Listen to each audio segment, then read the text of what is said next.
In this video, we're diving into how to set up a professional business email using your own domain on Hostinger. What's going on, everyone? My name's Eric Hunsaker, and on this channel, we cut through the fluff to help you build your first website and manage your online presence. Now, have you ever received an email from a business that uses a generic address, like at Gmail or Yahoo, and felt it just lacked some professionalism? A custom domain email, like you@yourbusiness.com, immediately boosts credibility. Let's walk through how to create one on Hostinger step by step. Why a custom domain email matters. Now, using a professional email with your domain creates consistency across your branding. Imagine you're contacting potential clients. Which email seems more trustworthy? John@mybusiness.com or john12345@gmail.com. A domain email reflects that you're invested in your business and you've taken the time to create a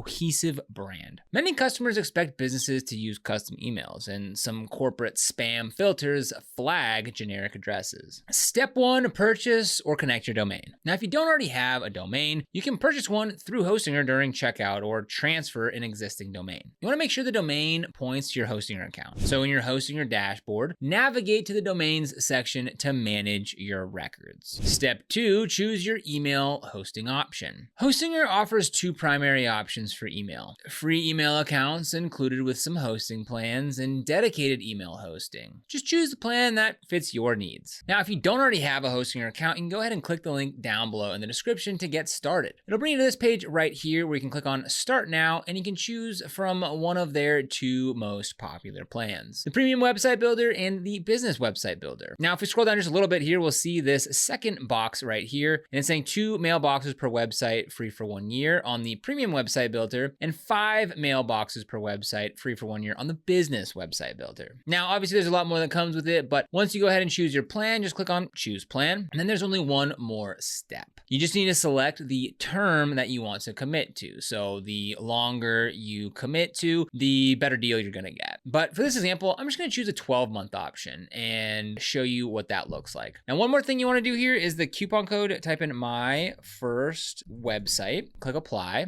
and there for only $43.09, you can get a full year to Hostinger. And again, that's gonna come with the email as well. You can go ahead and search for a domain and add it right here at checkout. So it's just one clean transaction. Step 3, create your mailbox. So let's go ahead and take a look at this. So inside of Hostinger, we can get to emails through a couple of different ways. You can go click on emails right here, but you can also go to domains and set up the email for a specific domain. Let's take a look at emails first. So here you can go ahead and see the different plan names here. So we've got this domain right here, which is a free email that we're gonna go ahead and take a look at here. And we can click right here to claim a free email plan, or we could click here to get a new email plan. So we can get an email plan or claim the free one. So this is where we go ahead and purchase maybe a more robust email plan. So what we're gonna do, I'm just gonna click on this one right here since this one's kind of already set up. We'll click on manage. And then in here, these are the domain settings that we'll need to update. And here's the mailboxes. So again, this is a domain email, meaning it's at, and then this domain right here. And the mailboxes we create would be the first half of that before the at sign. So something like support or info or help. So let's go ahead and create a mailbox. We'll go ahead and click on create mailbox. We'll give it a name. Maybe we'll call this support, and we'll give this a strong password, and we'll go ahead and click create. And then it's gonna ask how you'd like to log in to use your mailbox, either in the browser or a recommended app. I'll go ahead and click on browser, and we'll go ahead and click on login. Just go ahead and type in our password again and click login. And now we are inside of the business email. Step 4, set up DNS records. So after creating the mailbox, you need to configure DNS records so that mail flows correctly to Hostinger's servers. This usually involves setting MX or mail exchange records. So in your domain DNS settings, locate the MX section and add the records provided by Hostinger. If you registered your domain with with Hostinger, this is often done automatically. Now, if you transfer the domain, you may need to add these records manually. Additionally, you want to configure SPF, DKIM, and DMARC records to authenticate your emails and improve deliverability. SPF specifies which servers can send email on your behalf. DKIM adds a digital signature to outgoing messages, and DMARC tells receiving servers how to handle messages that fail authentication. Hostinger provides these settings in their knowledge base. So if we actually come back here just a bit, we'll just click complete right here. And now we're back on this domain here, and these are those domain settings. So we can go ahead and add the MX records right here. And one thing to note, this can take up to 24 hours for newly registered domains to start working properly. So don't expect this to work right out of the box. It takes some time for those settings to take place. Step 5, access your email. Now, once DNS propagation completes, usually within a few hours to a day, you can access your email via webmail or an email client. Hostinger's webmail interface allows you to send and receive emails from any browser. You can also connect to your mailbox through apps like Microsoft Outlook, Apple Mail, or mobile email clients. Use the IMAP or POP3 settings provided in your Hostinger dashboard to configure your client. IMAP is recommended because it syncs emails across devices, where POP3 downloads emails to one device. Step 6, set up forwarding and aliases. To streamline communication, create aliases or forwarding addresses. Aliases don't require separate mailboxes, so they don't count against your mailbox limit. Step 7, configure email addresses and auto responses. So here inside of the email client from Hostinger, we'll go ahead and click on settings, and under responses, this is where we can go ahead and create a new response. Call this test response. I am out of office, and click save. Okay, so to create a signature, we'll go to settings and identities. And if we click here on this is where we can go ahead and update our signature. Step 8, maintain security and cleanliness. So email security is vital. Make sure to enable two-factor authentication if available in Hostinger's email settings. Keep your passwords secure and update it periodically. Beware of phishing scams. Never click suspicious links or provide sensitive information via email. Regularly clean your mailbox by archiving old messages and organizing emails into folders. A tidy inbox makes it easier to find important communications and reduces the risk of missing something crucial. Step 9, integrate with other tools. Your business email can integrate with other services. For example, you can connect it to your CRM to log communications automatically. You can set up contact forms on your website to send submissions to your new email address. If you use productivity tools like Slack or Trello, see if they can send notifications to your email so everything stays organized. Troubleshooting and best practices. Troubleshooting setup issues. So sometimes DNS changes take longer than expected to propagate. This delay can cause emails to bounce or fail temporarily. If you're not receiving mail within 24 hours of setup, double check your MX, SPF, DKIM, and DMARC records. Make sure there are no typos and that you've removed any old MX records pointing to another provider. Use online tools to check DNS propagation status across different regions. If your email client refuses to connect, verify that you're using the correct server addresses and ports. IMAP typically uses port 993 for SSL connections, while SMTP often uses port 465 or 587. Ensure that your firewall or antivirus software isn't blocking these ports. Email etiquette and professionalism. So using a custom email comes with expectations for professionalism. You want to always include a clear subject line that summarizes the message. Use greetings and signatures to personalize your correspondence. Avoid slang or overly casual language and proofread your emails before sending. Make sure to respond promptly to important messages, ideally within one business day. Manage your inbox by categorizing emails, setting up filters, and archiving old conversations. This organization prevents important messages from being buried. Create templates for common responses to save time. So setting up a professional business email in Hostinger is super straightforward. Choose the right plan, create your mailbox, configure DNS, and customize your settings. A domain email not only looks professional, but also improves deliverability and reinforces your brand. Reflection and next steps. So your email system is a living part of your business. Continually seek ways to improve not only how you send messages, but also how you receive them and process them. Little adjustments like refining filters, updating your signature, or segmenting your lists can make a big difference in efficiency and customer satisfaction. So by nurturing your email presence with thoughtful practices, you lay the foundation of ongoing communication and growth. So if you want to get started with Hostinger and their business email address, you'll find links for that down in the description below. These are affiliate links, which means we earn a small commission when you use them at no extra cost to you. And in fact, you're gonna get the best pricing possible by using our links and codes at checkout. These commissions really help support our channel and allow us to continue to create free content just like this. So if you end up using it, we thank you so much in advance. And if you found this video helpful, don't forget to like, subscribe, and hit that notification bell so you never miss another video. Here on the channel, we make videos on how to create websites, explore different website builders, discuss domain names, and so much more, so be sure to subscribe. But other than that, thank you for watching, and we'll see you here in the next video.